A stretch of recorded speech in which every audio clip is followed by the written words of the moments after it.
So I had someone ask me the other day that exact question. How do you actually beat South Africa right now? And honestly, it's a bloody good question, because the Springboks aren't just a rugby team anymore. They're like a rugby algorithm. Every time you think you've worked them out, Raz Erasmus downloads a new software update and suddenly there's some crazy idea being played out on the pitch that you've never seen before. I do think there are ways to beat South Africa. I think the All Blacks can do it. I think the Wallabies can do it. But I think World Rugby has slightly misunderstood what South Africa actually are right now, because everyone still talks about them like it's 2009. Oh, they're just physical. No, that's not enough anymore, because modern South Africa isn't just physical, it's smart. And that's the first thing teams need to understand.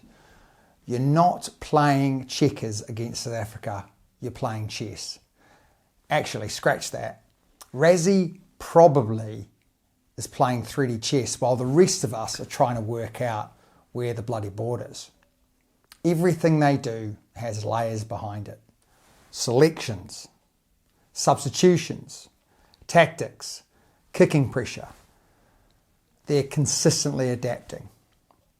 And the big mistake teams make, especially against the Springboks, is thinking, we surprised them once, so we'll do it again next week. No, you won't. You might catch South Africa out once, but if you become predictable, they'll study you, solve you, and slowly squeeze the life out of your game. We saw it with the turnaround between those two New Zealand versus South Africa tests in Auckland and Wellington last year. South Africa looked at what happened in game one, recalculated, and completely changed the picture in game two. That's not just power rugby, it's tactical rugby. So if the All Blacks or the Wallabies want to stop South Africa winning another World Cup, the first thing they need is to have adaptable game plans. Not complicated game plans, adaptable game plans, because rugby has changed. And that brings me to the bomb squad. Now, personally, I think people misunderstand the bomb squad completely. Everyone talks about the scrums. And yes, obviously, if South Africa are turning your scrum into modern art, you're in trouble. But the real genius of the bomb squad isn't just replacing forwards. It's replacing them altogether. South Africa know before a game even starts what their finishing team will look like. That's huge. When those players come on, they're not panicking, they're not reacting emotionally, they already know their role. Meanwhile, the All Blacks traditionally have drip-fed substitutions into the game. One bloke comes on, 5 minutes later, another bloke comes on, and then another. And suddenly no one knows who's standing where they should be anymore. Whereas South Africa just unload a completely fresh unit onto the field, and suddenly everyone starts going backwards at an alarming rate. And honestly, I think South Africa partly learned this from the All Blacks. The All Blacks have always had unbelievable finishes. Players like Carlos Spencer, Sonny Bill Williams, coming off the bench and turning rugby matches into pure chaos. The difference is the All Blacks used finishes individually. South Africa have weaponised this and they unload an entire bench collectively. It's a massive difference. Now the next thing, and this is probably the biggest tactical shift in rugby right now, is first phase attack.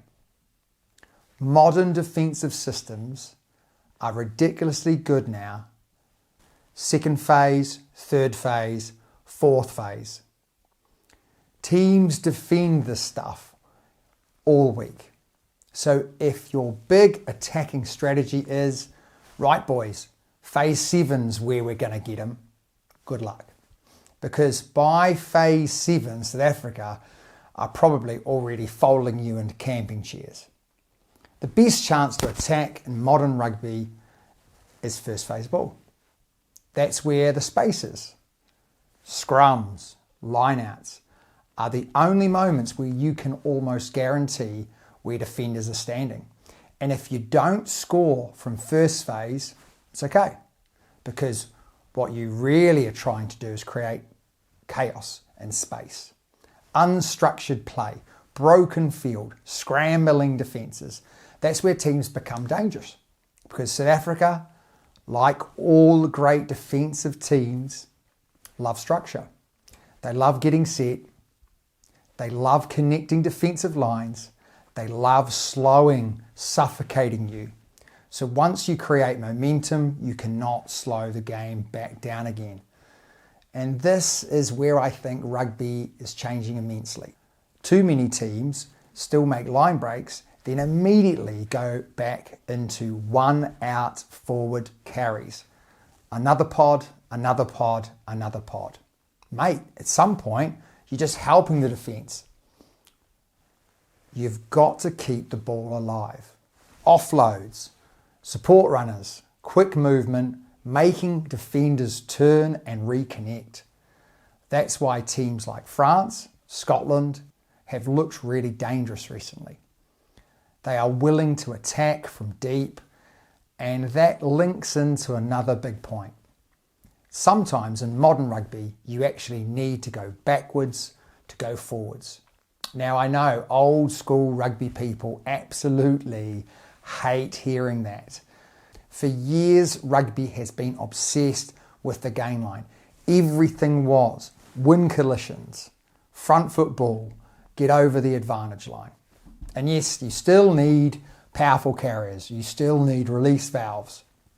But modern defences are built to stop direct attack right now, especially South Africa. So instead of always attacking through defence, you sometimes need to attack around them.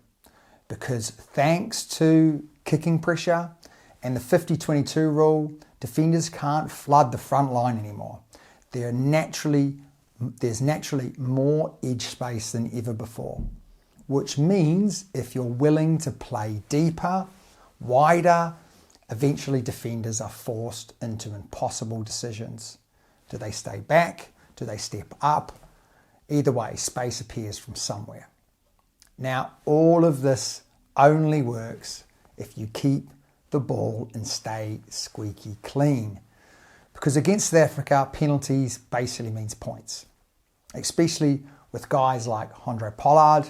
And honestly, if I was coaching against the Springboks, I'd be ruthless with discipline. If someone keeps giving penalties away, off. See you later, bud. Because if you want to beat South Africa consistently, your penalty count probably needs to stay under 5. Under 5, I know it sounds ridiculous, but that's the level you need to get to. Because the second the game becomes emotional, stop-start, and penalty-heavy, South Africa are loving life. So you have to play smart, not just hard. And yes, kicking still matters immensely, but modern kicking should be about winning the ball back, not just kicking because you've run out of ideas. That's why box kicks, crossfield kicks, and the 50-22s are so important. You're creating pressure while still competing for possession. That's very different from old school kick tennis. And finally, all of this comes back to the ruck. Honestly, ruck ball is everything. Because none of these attacking systems matter if you can't secure your own ball. So teams need to become way more willing to over-resource the ruck, more bodies, more urgency, more commitment. And they also need genuine poachers. Players whose instinct is, I'm stealing this, not, I'll just make the tackle and reset. Because turnovers are absolute gold in modern rugby. And the final point, maybe the most human point of all of this, is when players come under pressure, they revert to type. Everyone does. It's human nature. The All Blacks in France and Australia, they revert towards instinctive attacking rugby.